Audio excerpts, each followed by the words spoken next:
When I failed to pass the imperial examination for Shiltsai, I went to Jinan to take the imperial examinations. It happened to coincide with the Spring Festival. According to the old custom, on the day before the Spring Festival, merchants from all walks of life would set up colorful pavilions and go to the Yangmen with music and drums to offer New Year greetings. This was called Yanchang, performing spring.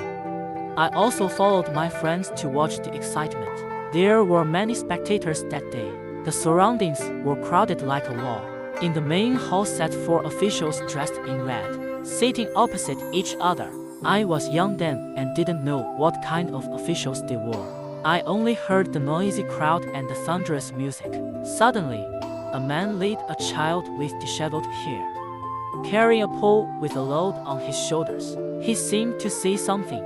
The crowd was so noisy that I couldn't hear what he said. I saw the officials in the hall laughing.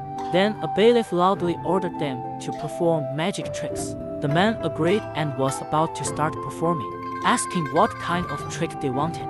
The officials in the hall conferred for a moment and sent a minor official down to ask him what he was good at. He replied that he could change the seasons and produce out-of-season items. The minor official reported back, and after a while, came down again. He ordered him to produce peaches. The magician agreed. He took off his clothes and covered the box with them, pretending to complain, saying, "The officials are truly foolish. The snow hasn't even melted yet. Where can I find peaches? If I don't look, I fear angering the officials. What should I do?" His son said, "Father, since you've agreed, how can you refuse?" The magician was troubled for a long time. Then he said, after much thought, "In this early spring when the snow has not yet melted, where can I find peaches? Only in the Queen Mother of the West's orchard, which is always green. Might there be peaches? I must go to heaven to steal them." The son said, "Can one climb to heaven using stairs?" The father replied, "I have magic." Then he opened the box and took out a coil of rope, about several dozen long.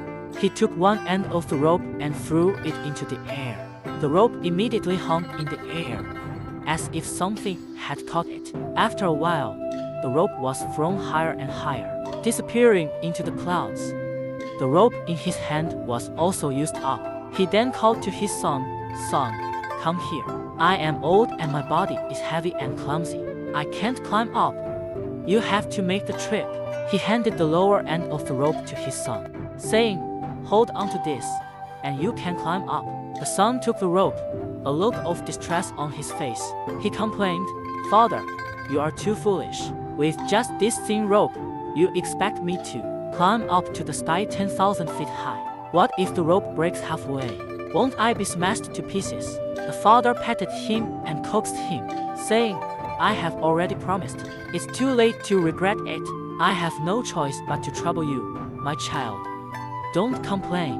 If you can steal the peaches, the officials will surely give you a reward of 100 pieces of gold. I will then find you a beautiful wife."